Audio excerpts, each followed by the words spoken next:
Thank you for joining us for another segment of Breaking the Cycle. I am here with my co-host, colleague and friend, District Attorney Tim Cruz. Our guest today is Jim Frazier. Jim is a reentry advocate for me at the Plymouth County House of Correction. Thanks for joining us, Jim.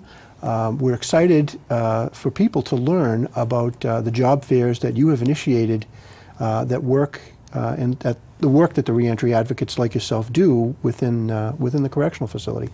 Because I think a lot of folks, when you picture a correctional facility, they picture what they see on TV, and that's what little of that is accurate is such a small part of what goes on in a correctional facility. So we thank you for coming in and sharing a little bit about what it is that you do on a day-to-day basis. So welcome. Thank you for having me.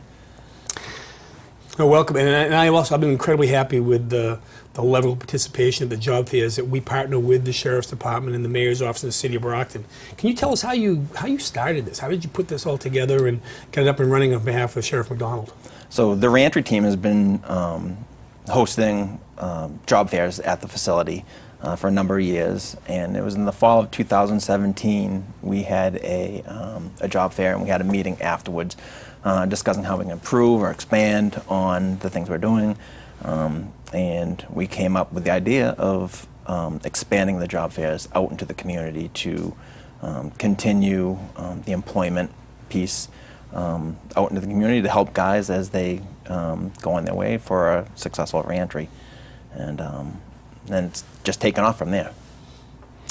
Excellent, Jim. I've been, over the years, I've been so impressed with the work that you and your colleagues have done with the job fairs, both inside the correctional facility and outside the correctional facility. What type of preparation is there for the guys, the men, to get ready for those interviews that they will be facing? Okay, we have a job readiness month, so the guys that are participating in those classes will do anything from learn how to write a resume. It could be as simple as learning how to fill out an application. Then we do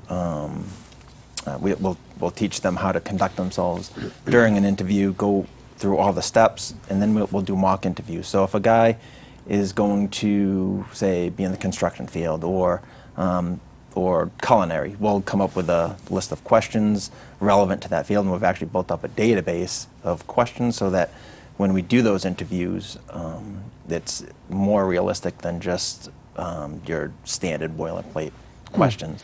And they've been pretty good. That's great. And you get a lot of participation with we get a lot of participation. Actually, we've gotten, it was just about 2 months ago, I got an email from a former inmate that had gone through the interview and had thanked us for doing that because it helped him get a job. Oh, that's nice. So it was good to hear. Well, that's the kind of feedback that you don't often get in in a correctional setting.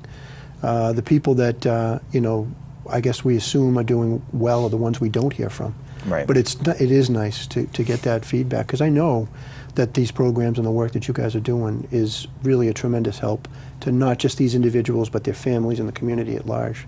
Excellent, excellent job. Thank you. Yeah, Jim, and I want to thank you and also Sheriff McDonald for having the reentry programs, because we all know that employment is such a key factor in stopping recidivism.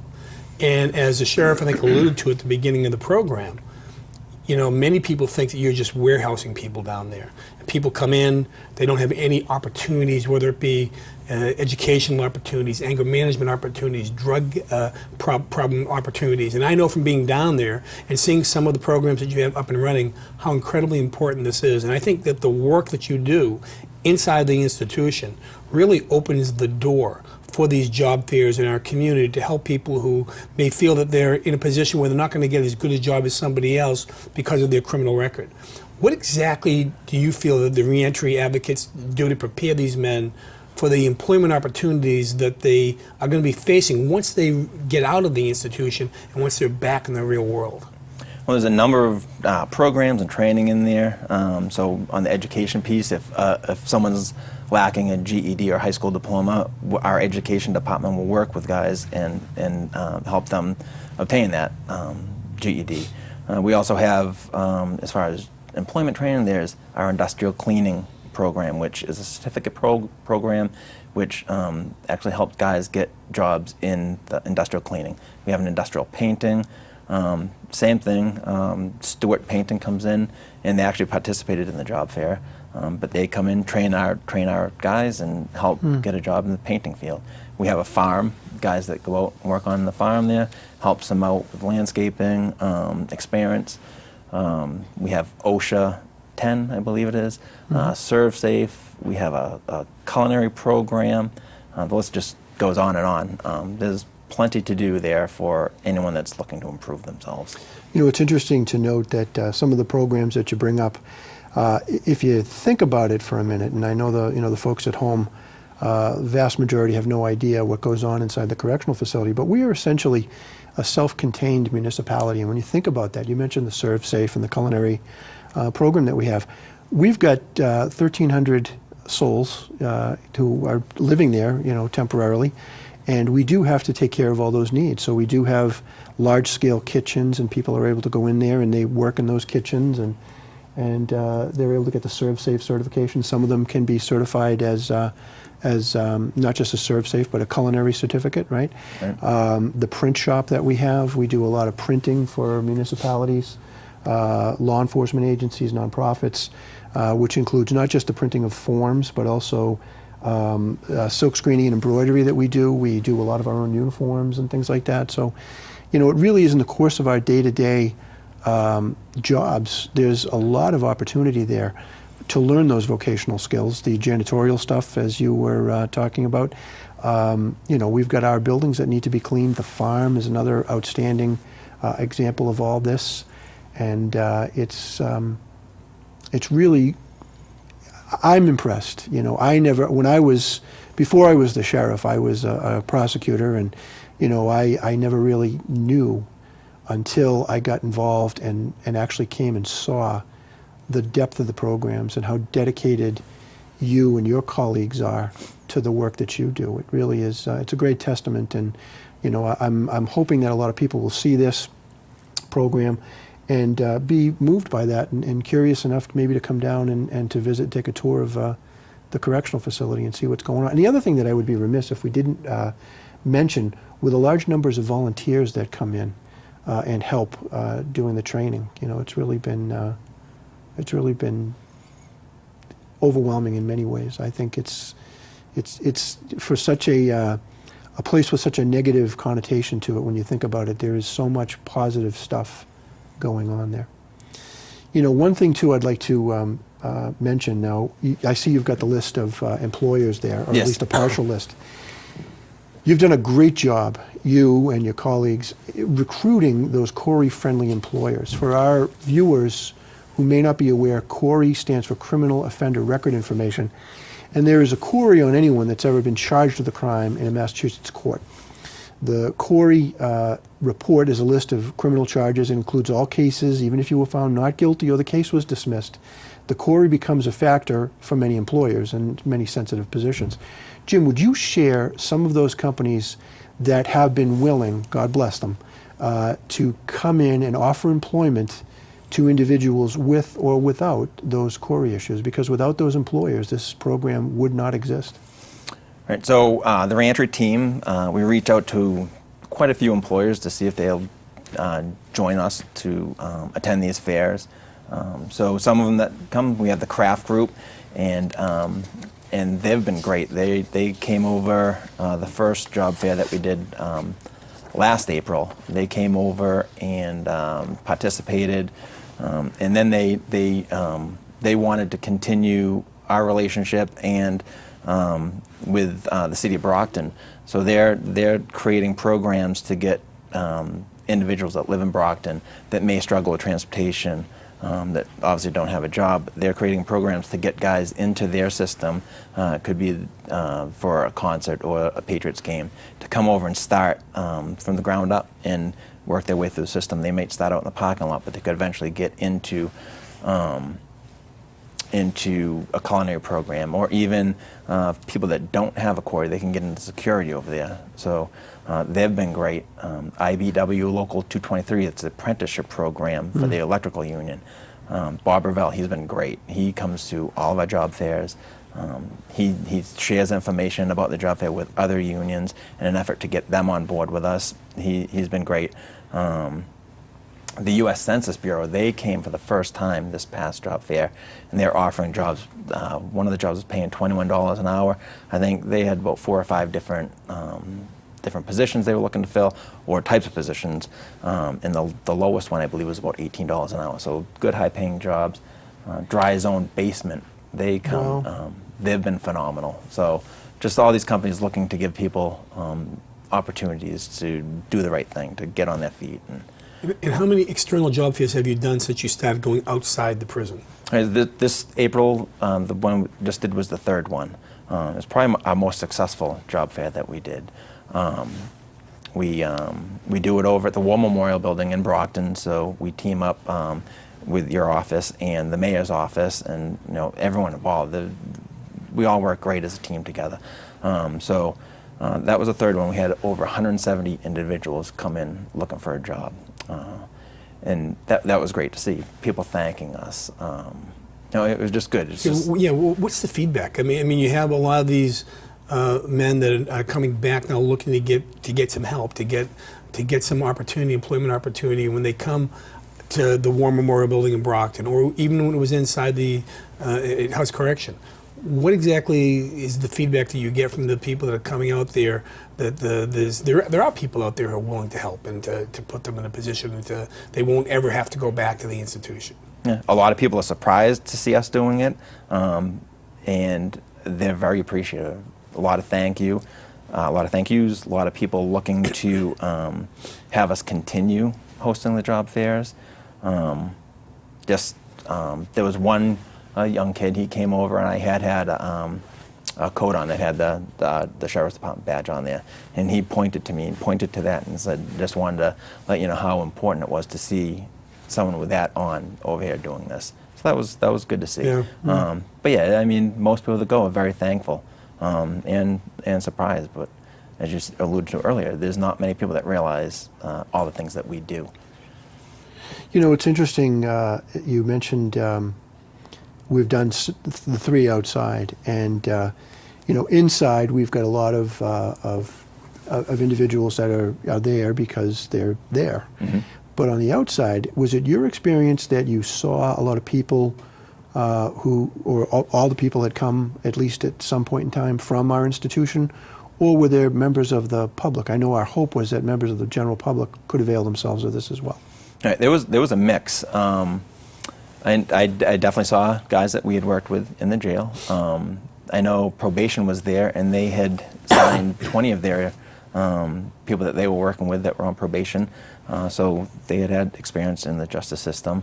But there were also people that were just looking for a job that just needed that opportunity. Yeah. And where we do this, it's in Brockton over at the War Memorial Building. It's not. It's right in the heart of Brockton, where the people need it most. So Yeah. we're targeting the right people. We're in the right area. There, we did a survey. There were a number of people that had just walked by, saw the sign, they'd come in Yeah. and were looking for a job. So Yeah, that's great to hear. So it's a whole mix. Yeah, and that's exactly, I think, what we were trying to accomplish. We were very, very lucky that, getting this program, and I want to give full credit where credit is due. This was Jim's idea to expand this to the outside, and, he did an excellent job with that. It's been one thing to do it inside, and it worked out really well, but knowing, conditions being what they are out there, the economy is doing fairly well. A lot of these employers, and some of them that we didn't even mention, a lot of construction type business, a lot of, like you said, they weren't necessarily jobs. Some of them could lead to careers, which is an excellent thing. They're looking for people, and they are willing, as a consequence of the economy and business, to take a chance. And I think that's really worked out well.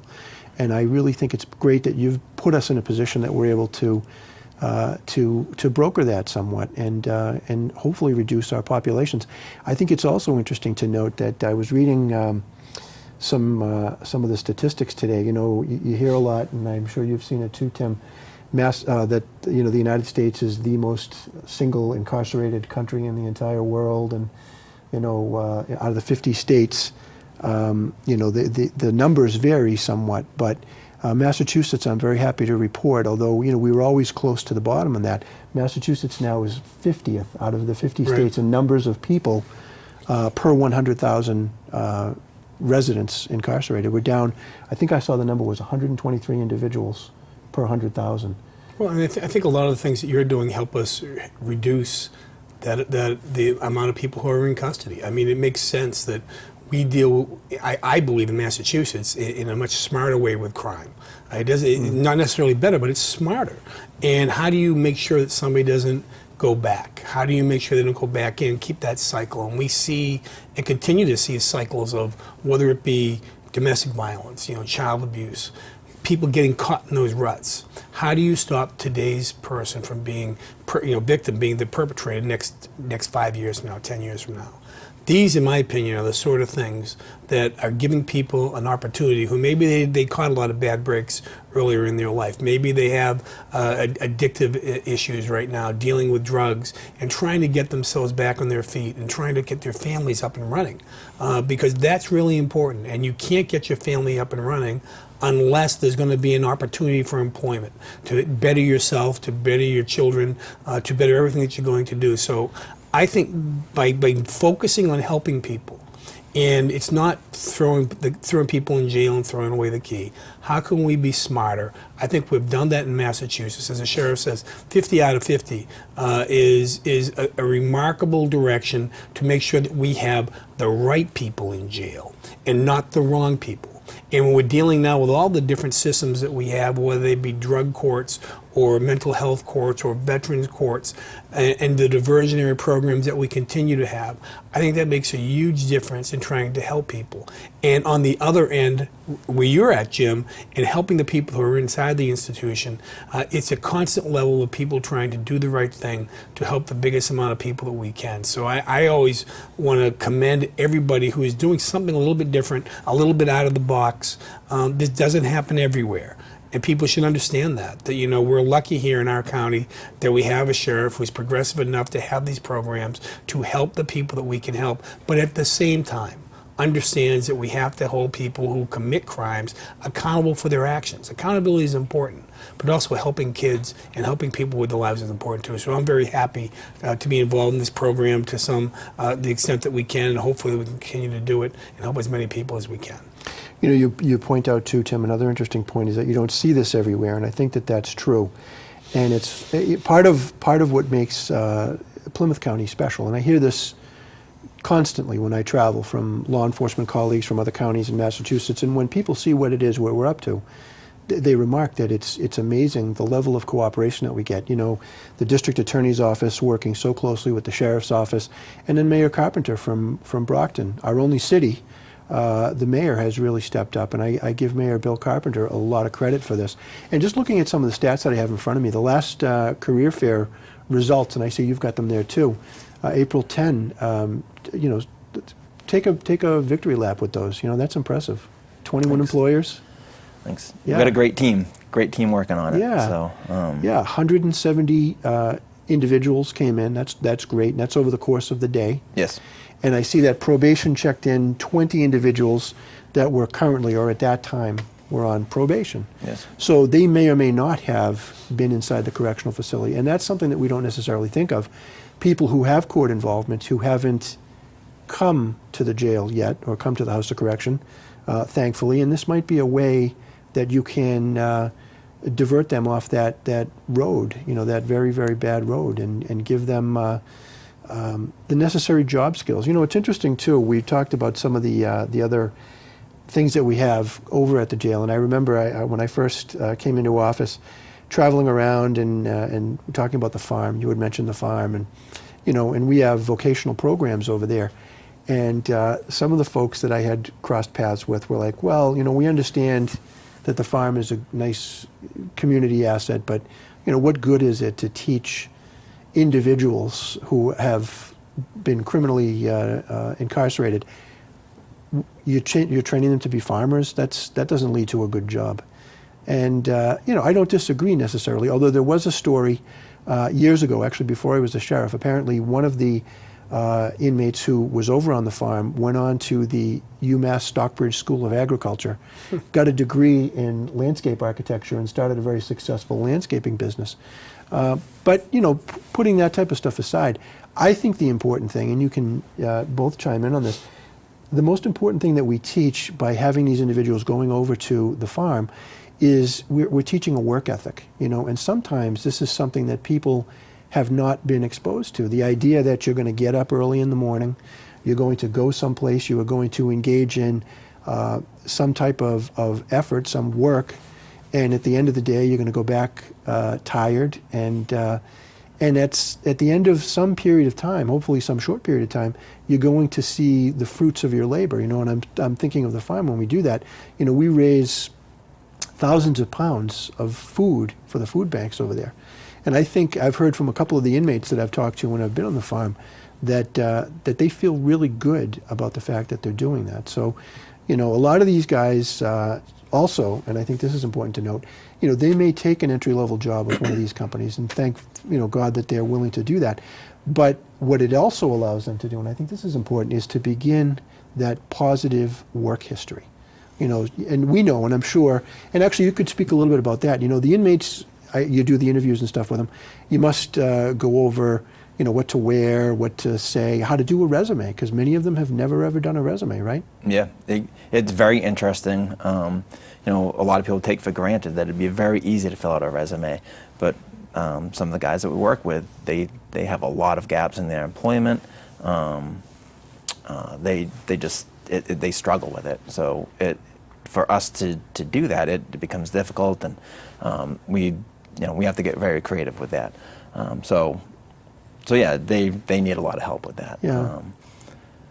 But yeah, talking about the work ethic, they definitely, going out on the farm, a lot of those guys are exposed to something that they haven't been exposed to before. A lot of them haven't had a job where they've had to go and perform. A lot of the guys have been out on the streets just doing whatever it is they do to come there. So to get exposed to that, whether it's farming or any other program in there, Yeah. will help in future employment endeavors. Having spent some time over there, the farm really is a great community asset, and I think the pastoral setting, the animals, and the members of the general public that come and spend significant amounts of time over there. I think it's important, that people see that there is another side to life. There are some great happy times to be had, and I think it's also important to note, I don't want people to get the impression that the individuals that, we're sending dangerous people out into these situations. Maybe you could speak a little bit to that. That's certainly not the case, and we're very, very careful how individuals are classified and, put into these work programs and these educational programs. Could you speak a little bit to that? I mean, security is paramount. It comes first. They have to go through the whole classification process. A lot of security looks at that. So those guys that are going over to the farm are heavily scrutinized. Make sure they are safe to be out there. Yeah. We don't send anyone out there that would be a threat to the community. Yeah. So a lot of work goes in that. I think that, that's one of the things that I think in Plymouth County we do very well. We understand that there are people here in our world who are evil people, and they need to be incarcerated and taken away off the street so they don't hurt somebody else. But we're also dealing with, and I think this is more for the people that are in your program, there's a lot of people with significant human frailties that have to be dealt with. And because they're going to be in those cycles. And like I said, one of the biggest issues we have right now is the opiate problem. That's an ongoing issue. And a lot of the people that are in the institution are there because of the fact that, whether they were successful or not successful in drug court or in other rehabilitation issues, they're in the institution for a period of time. And that by working with them and helping with them and getting them the help that they need, hopefully we can not only help them go on with their lives, but you can save their lives, because this is such a terrible problem that we're all dealing with right now, and I know that we're all fighting it at different levels. And I think by continuing to work together, I know that our numbers here in Plymouth County have gone down significantly compared to some other counties statewide, and that's something that we should be proud of, but also at the same time that we understand that there's too many people who are passing away from SUDs that are out there right now. We need to continue to work together, and programs like this, I think, are making a difference in people's lives, and I'm hopeful that we're going to be in a position to save more people. So true. It's important. We talked about the farm. Also, the same can be said of the community work crews. When people see the paint crews out, or the guys doing the light carpentry work at the libraries, the town halls, the police stations, the councils on aging, senior centers, that all of those inmates are very, very thoroughly screened before they're put in. I know in some other places they have those tandem work crews, what they traditionally refer to as the chain gangs, and it's always been, I think those maybe a little bit more Hollywood than reality, because it's always been my philosophy, and I'm sure that the DA will back me up on this, and I'm sure you will too, Jim, that if I have a guy who's such a security threat that I have to chain him to somebody else, that's not somebody I want in the community. No. So, yeah. I don't think anyone wants a person like that and out in the community. we don't do that. That's really important to note. But it's it's guys like you that as Tim said, that outside the box thinking, that come up with these programs that or take a program that exists and just take it to that next level, to bring it to the outside. And I think we've got some plans in the works. Actually, I'll ask you to speak to that. What do you have coming down the pike as far as other things that are going on? So we have another job fair coming up October 9th. That will be the outside. That will be over in Brockton at the War Memorial Building again. That's from noon to 3. Then we have another career and resource fair inside the facility. That's on September 25th. And so the career fairs inside, we kind of changed that up a little bit. We offered some more resources. So we'll have employers there. We'll have some substance abuse programs there. Some mental health providers there. We bring in probation, parole, just a whole lot of different resources that the guys can access. If they have questions.